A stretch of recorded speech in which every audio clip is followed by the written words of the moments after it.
Hey there. Sorry. Hey there, this is Solomina. We're back for week 9 by my count. And this is Exodus 11, the plague on the firstborn. Starting off really dark. Now the Lord had said to Moses, I will bring one more plague on Pharaoh and on Egypt. After that he will let you go from here. And when he does, he will drive you out completely. Tell the people that men and women alike are to ask their neighbors for articles of silver and gold. The Lord made the Egyptians favorably disposed toward the people, and Moses himself was highly regarded in Egypt by Pharaoh's officials and by the people. So Moses said, This is what the Lord says. About midnight I will go through Egypt. Every firstborn son in Egypt will die, from the firstborn son of Pharaoh who sits on the throne, to the firstborn son of the slave girl who is at her hand mill, and all the firstborn of the cattle as well. There will be loud wailing throughout Egypt, worse than there ever has been or ever will be again. But among the Israelites not a dog will bark at any man or animal. Then you will know that the Lord makes a distinction between Egypt and Israel. All these officials of yours will come to me, bowing down before me and saying, Go, you and all the people who follow you. After that, I will leave. Then Moses, hot with anger, left Pharaoh. The Lord had said to Moses, Pharaoh will refuse to listen to you, so that my wonders may be multiplied in Egypt. Moses and Aaron performed all these wonders before Pharaoh, but the Lord hardened Pharaoh's heart, so that he would not let the Israelites go out of his country.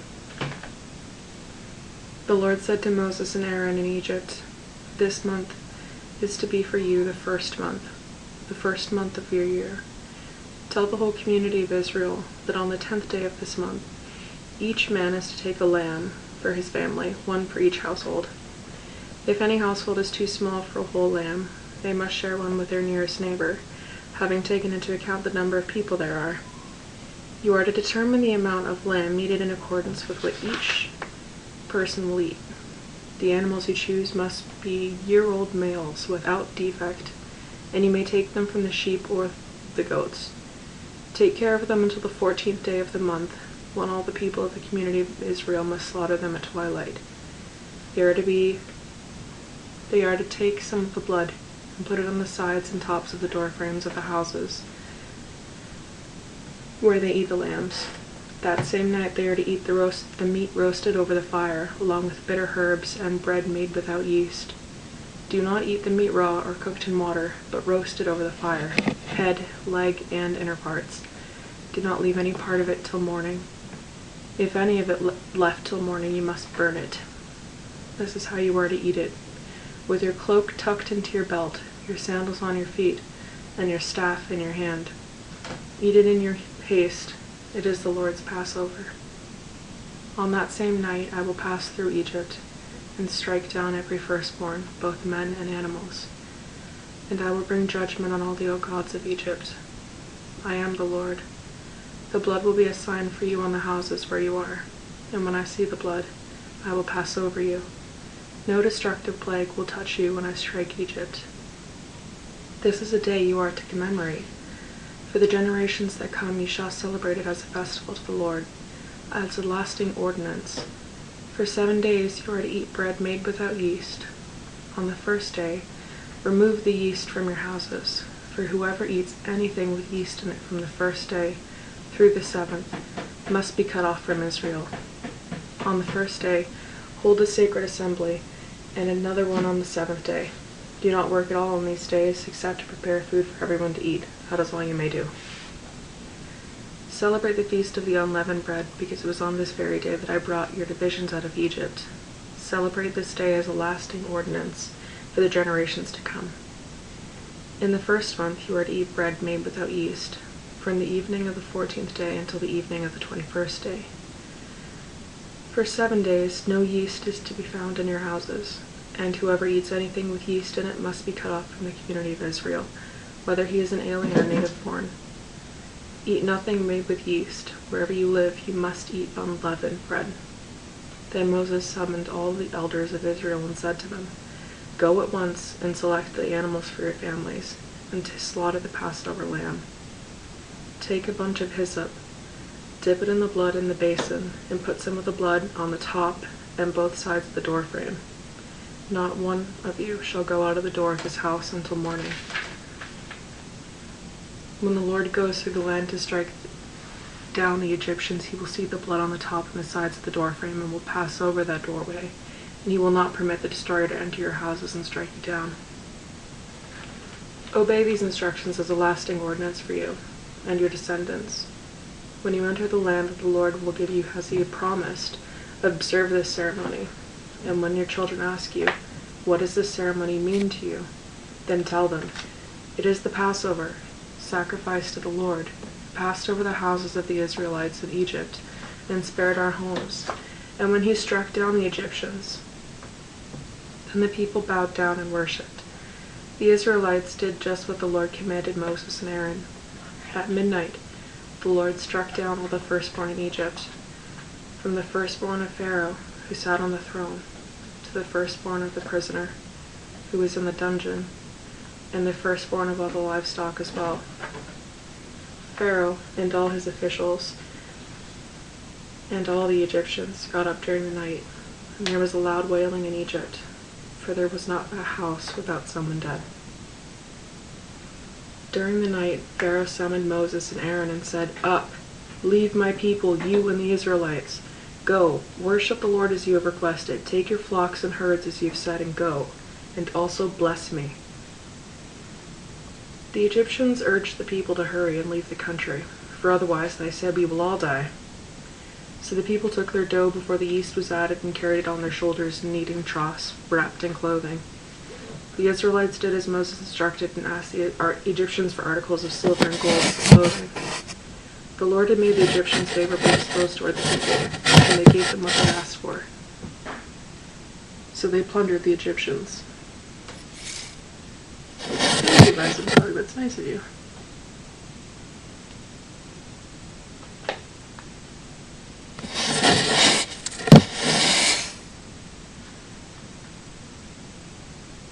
The Israelites journeyed from Ramses to Succoth. There were about 600,000 men on foot, besides women and children. Many other people went up with them, as well as large droves of livestock, both flocks and herds. With the dough they had brought from Egypt, they baked cakes of unleavened bread. The dough was without yeast, because they had been driven out of Egypt. It did not have time to prepare food for themselves. Now the length of time the Israelite people lived in Egypt was 430 years. At the end of the 430 years, to the very day, all the Lord's divisions left Egypt. Because the Lord kept vigil on that night to bring them out of Egypt, on this night all the Israelites are to keep vigil to honor the Lord for the generations to come. The Lord said to Moses and Aaron, "These are the regulations for Passover. No foreigner is to eat of it. Any slave you have bought may eat of it after you have circumcised them, but a temporary resident and a hired worker may not eat of it. It must be eaten inside one house. Take none of the meat outside of the house. Do not break any of the bones. The whole community of Israel must celebrate it. An alien living among you who wants to celebrate the Lord's Passover must have all the males in his household circumcised. Then he may take part like one born in the land. No uncircumcised male may eat of it. The same law applies to the native born and to the alien living among you." All the Israelites did what the Lord had commanded Moses and Aaron, and on that very day the Lord brought the Israelites out of Egypt by their divisions.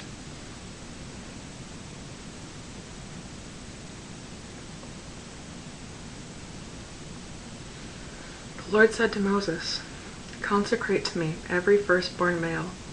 The first offspring of every womb among the Israelites belong to me, whether man or animal."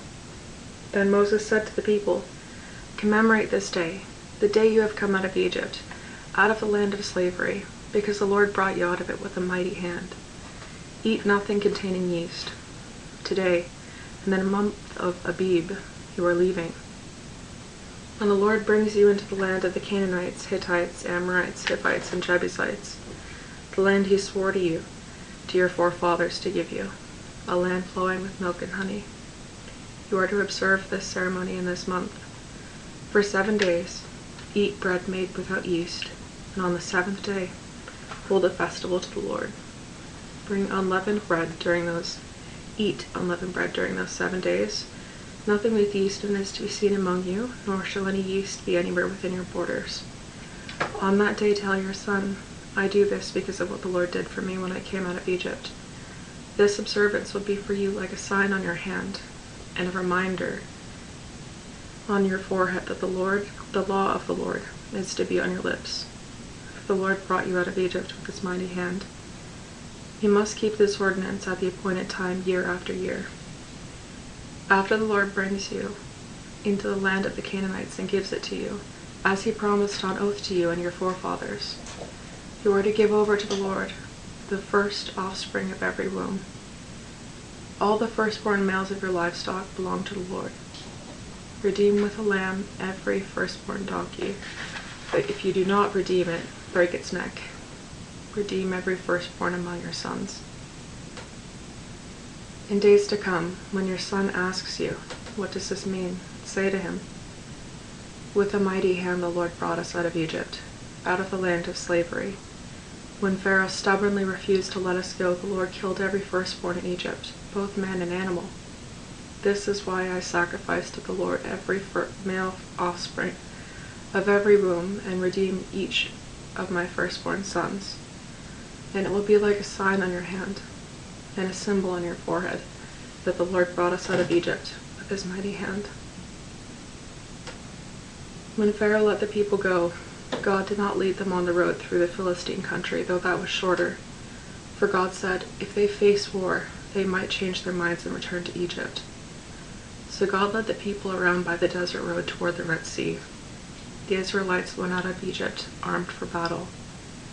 Moses took the bones of Joseph with him, because Joseph had made the sons of Israel swear an oath. He had said, God will surely come to your aid, and then you must carry my bones up with you from this place.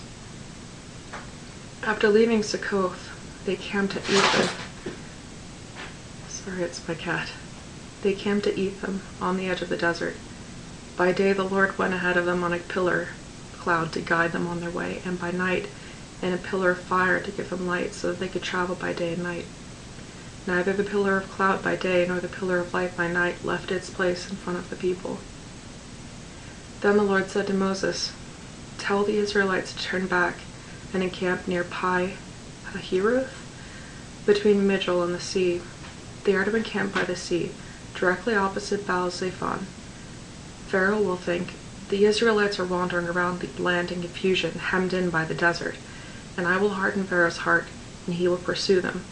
But I will gain glory for myself through Pharaoh and all his army, and the Egyptians will know that I am the Lord.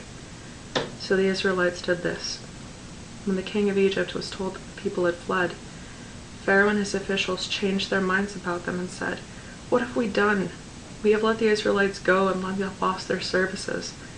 So he had his chariot made ready and took his army with him. He took 600 of the best chariots along with the other chariots of Egypt, with officers over all of them. The Lord hardened the heart of Pharaoh, king of Egypt, so that he pursued the Israelites who were marching out boldly. The Egyptians, all Pharaoh's horses and chariots, horsemen and troops, pursued the Israelites and overtook them as they camped by the sea near Pi-hahiroth, opposite Baal-Zephon. As Pharaoh approached, the Israelites looked up, and there were the Egyptians marching after them. They were terrified, and they cried out to the Lord. They said to Moses, was it because there were no graves in Egypt and you have brought us out to the desert to die? What have you done to us by bringing us out of Egypt? Didn't we say to you in Egypt, leave us alone, let us serve the Egyptians? It would have been better for us to serve the Egyptians than to die in the desert. Moses answered the people, do not be afraid. Stand firm and you will see the deliverance the Lord will bring you today. The Egyptians will see you today. The Egyptians you see today, you will never see again. The Lord will fight for you. You need only to be still. Then the Lord said to Moses, why are you crying out to me? Tell the Israelites to move on. Raise your staff and stretch out your hand over the sea to divide the water, so that the Israelites can go through the sea on dry land. I will harden the heart of the Egyptians, so that they will go in after them, and I will gain glory through Pharaoh and all his army, through his chariots and his horsemen. The Egyptians will know that I am the Lord when I gain glory through Pharaoh, his chariots, and his horsemen." Now the angel of God, who had been traveling in front of Israel's army, withdrew and went behind them. The pillar of cloud also moved from in front and stood behind them, coming between the armies of Egypt and Israel.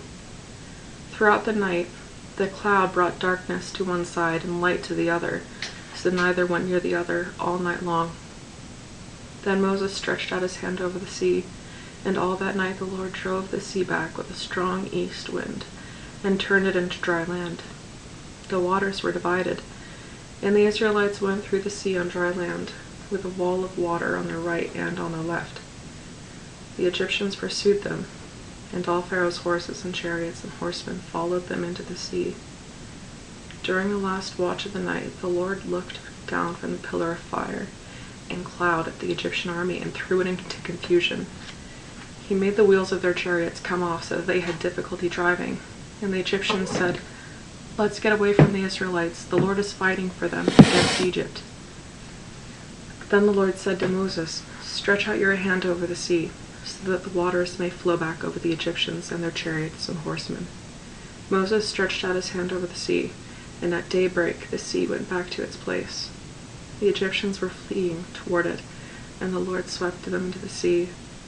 The water flowed back and covered the chariots and horsemen, the entire army of Pharaoh that had followed the Israelites into the sea. Not one of them survived. But the Israelites went through the sea on the dry ground, with a wall of water on their right and on their left. That day the Lord saved Israel from the hands of the Egyptians, and Israel saw the Egyptians lying dead on the shore. And when the Israelites saw the great power the Lord displayed against the Egyptians, the people feared the Lord and put their trust in him and in Moses and his servant. I'm going to leave off there for today. Short and sweet. I'm going to end with a quick prayer as we usually do and say, "Father God, please be with us and anyone that's here with me today, and take care of them and their family. Let them experience peace, health, wealth, and prosperity, and your light, God. And please take care of them. And I hope you guys have a great week ahead. Take care."